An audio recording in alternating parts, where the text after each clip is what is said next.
Olá pessoal, bem-vindo aqui ao canal novamente.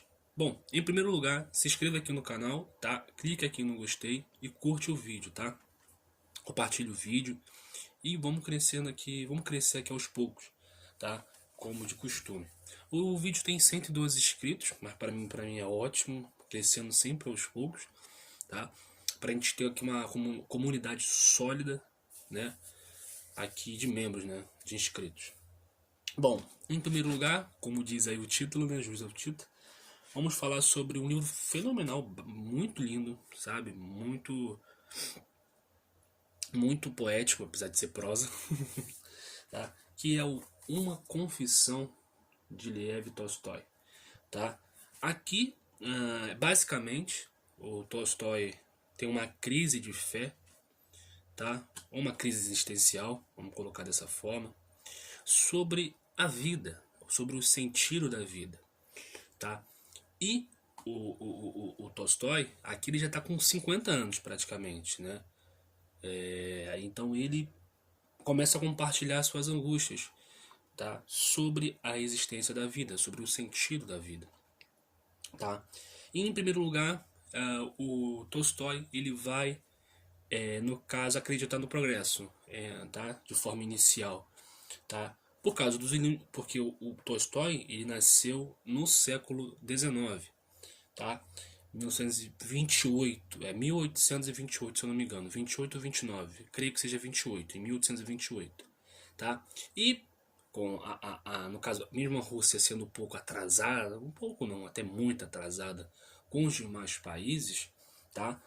Tolstói, por ser aristocrata, tá? Porque o Tolstói, diferentemente dos outros, até mesmo de Dostoiévski, assim, porque, por exemplo, tem dois autores russos que são de fato, assim, até mesmo sabidos, são de fato que teve mais facilidade, vamos colocar dessa forma, que foi o Tolstói, né, veio uma família mais aristocrata, e o Turgenev, né, também.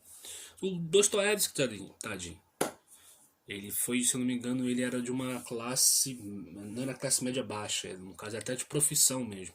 Era nobreza baixa, vamos colocar, nobreza baixa, mais ou menos isso, tá? E Dostoiévski teve que se virar, Dostoiévski, no caso, ele montou com o irmão dele, no caso também um jornal, né?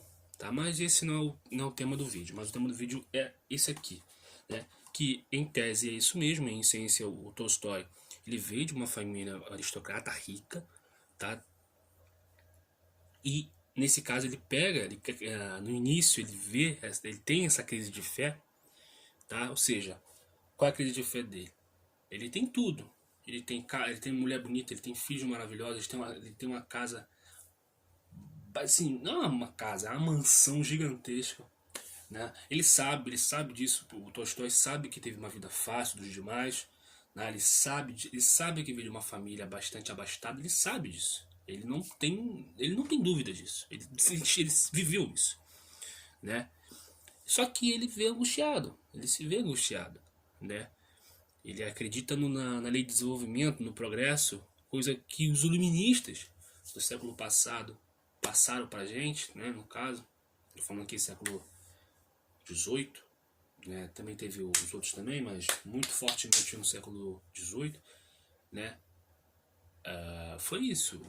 Passou essa lei do progresso, também a lei da ciência, essas coisas aqui dos saberes. E o Tolstói acreditava nisso, na lei de desenvolvimento. Só que ele rompe com isso quando ele vê a maldade na Europa mesmo.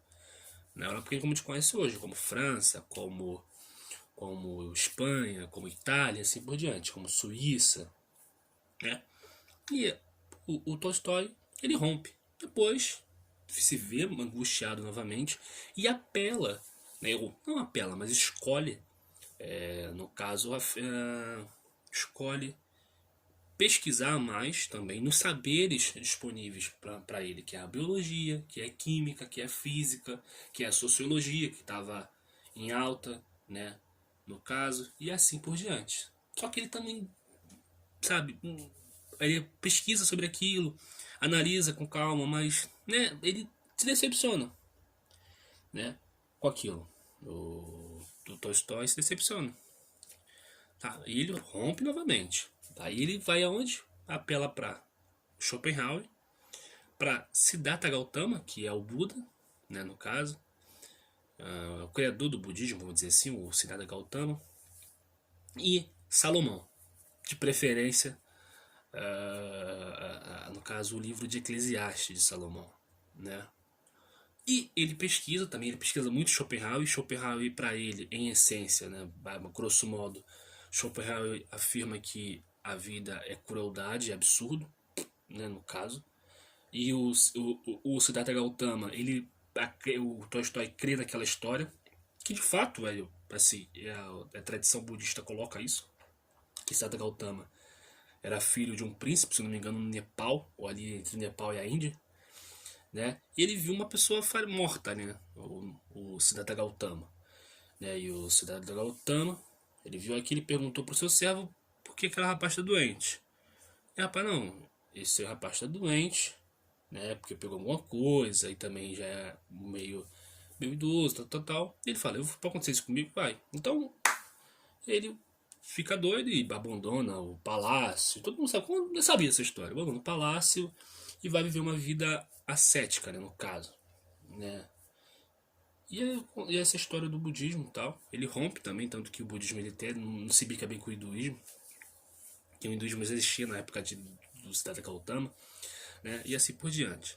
E Salomão, né? Salomão a gente sabe que, de acordo com a tradição bíblica judaico-cristã, Salomão é o homem mais sábio do mundo, né?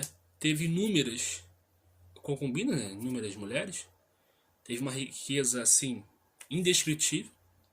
Só que se você ler o livro do Eclesiastes, você vai perceber que Salomão também é um homem angustiado e começa a relatar que tudo é vaidade, né? Então o que você faz debaixo do sol é vaidade, né? Mas Salomão não vai vender para você o ócio, ou então, o grosso modo, o não fazer nada, tá? Então Tolstói vê aquilo ali, ele analisa mais Schopenhauer do que esses dois religiosos, né? Que é a figura religiosa de Salomão e a figura religiosa de Siddhartha Gautama. Schopenhauer, apesar de Schopenhauer ele puxar muito do hinduísmo, pegar sua filosofia, sua metafísica de fato, do hinduísmo, do budismo, né? Schopenhauer ele quer pegar uma metafísica mais ateia, né? Mas isso é outro papo também, eu tô enrolando, mas sabe, é outra pegada. Só que Tolstói abraça essa ideia de Schopenhauer que a vida é cruel e absurda, né? E Tolstói crê também naquilo, naquela base que o Schopenhauer coloca para ele. Também, mas com o passar do tempo também ele se decepciona com Tolstói, se decepciona com ali. Ele não, ele tenta refutar ali, ele até coloca ali os textos que ele coloca que refutou de fato, até mesmo o Schopenhauer em si, tá? Porque o Schopenhauer para ele coloca muito niilismo, e de fato sim tem um niilismo também. Mas, assim, até mesmo para mim, aqui já é uma opinião pessoal, o niilismo é muito perigoso. Muito perigoso. Até mesmo para quem é filosoficamente mais sensato, que tem mais engajamento para entender o niilismo a respeito, com Nietzsche ou com Schopenhauer também. Assim, é bastante perigoso, na minha visão. Até mesmo para a modernidade que a gente vive aqui, né? Para a pós-modernidade que a gente vive. Por exemplo, se alguém pegar, igual eu, assim, e eu tenho aqui o Chohan, cadê o Chohan? Ele tá por aqui. Gente, assim, Chohan não é pra todo mundo. Acho que Chohan, se o Chohan, no caso, é um filósofo romeno, radicado na França, do século passado, século XX. Se alguém que não conhece bem direito, não tá bem de cabeça direito, pegar Chohan, até mesmo que não leia tudo, mas leia os trechos, aquela pessoa já era. Sabe, aquela pessoa já era. Porque Chohan tem que ter, sabe, tem que ter uma bagagem, tem que ter isso. Né? Mas, sabe, então assim, o Tolstói já é meio engajado e tá angustiado. Então, ele acredita, ele tenta se firmar, né? Ele tenta se firmar na racionalidade. Explica a fé de maneira racional, só que para ele, e até para a época ele também, acho que ele deu uma acertada também, que é o seguinte, a fé não se explica de uma maneira racional. Entende? Então vou repetir. A fé não se explica de uma maneira racional. Então, você já lendo, já chegando aos finais ali, Tolstói já dá essa ideia de que a fé, né, no caso, ela é mistério. E o bom da fé e o sentido da vida é que entender que existe esse mistério. Você está entendendo muito bem? Né? Tem que ter esse mistério. Porque se esse mistério for desvendado, tá? E por ser desvendado for algo mais, sabe, banal como qualquer outra coisa, porque por isso que não tem como provar Deus. Porque se provar Deus, sabe, não, de maneira racional, vai ser a mesma coisa de comprovar qualquer tipo de matéria. Dar existência a qualquer tipo de matéria. E a gente sabe que a matéria é perecível. Eu tô falando aqui não de matéria no sentido abstrato, eu tô falando de matéria aqui, ó, madeira, objeto. Eu tô falando disso. Tô falando nisso. Tá? Então, é isso que ele pega. Só que só há uma solução que Tolstói, né, pela vida toda, que ele já está com 50 anos, ele acredita em algo. Algo que ali para ele é algo fundamental que ele não prestou atenção durante suas pesquisas. Que o sentido de humanidade, que a gente acredita hoje também para a época em si pode ser um pouquinho diferente, tá? É o sentido da vida. A grosso modo, se você pegar o livro a grosso modo, é isso mesmo. E onde ele vê isso, esse sentido da vida? Na plebe russa, no caso, no povo russo, nos mujiks, nos camponeses. Tá? Então, tanto que o próprio Tolstói se torna um camponês. Eu não sei se veste como camponês, ele não se torna camponês, mas assim, ele tenta ser autossuficiente. Ele também tem pega a base, apesar que no livro ele não cita isso. No caso, né? Mas, por exemplo, Tolstói, quando ele virou ali tendo a utilização de roupas humildes, nesse caso, ele bebe muito da fonte do Torial. Eu chamo ele de Torial, é o HD Torial, que é o norte-americano, no caso inglês, né? No caso inglês não, perdão, norte-americano.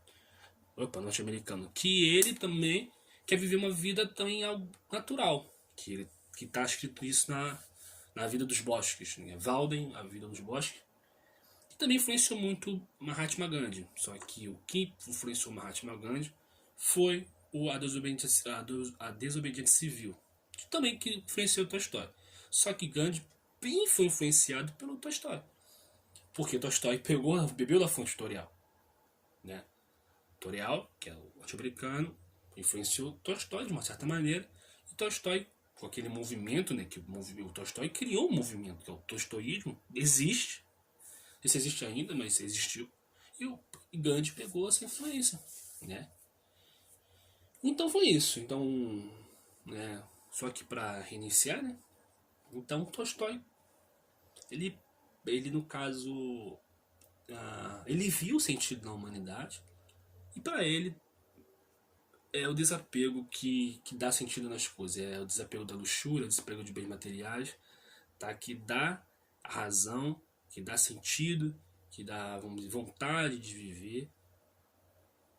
Assim, viver uma vida que vale a pena ser vivida. De fato, praticamente é isso. Né? Mas, gente, esse livro aqui, sabe, é genial. Você vai ler ele assim, uma leitura bem, bem gostosa, tá? Não há nada de complexo aqui, tá? Mas assim, vale a pena, uma confissão. Não, é um livro que você consegue pegar, claro, ler de bastante atenção, né?